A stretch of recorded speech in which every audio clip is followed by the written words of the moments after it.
Okay, so I'm going to let you hear my voice in my recording here to kind of give you the idea of I'm raising my voice to try to talk over that whistling. So hopefully that's kind of like standing next to a tall building so you can get perspective.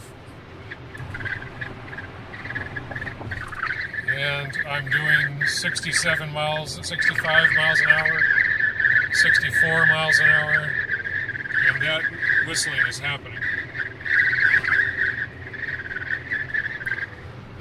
This has been about 3 months.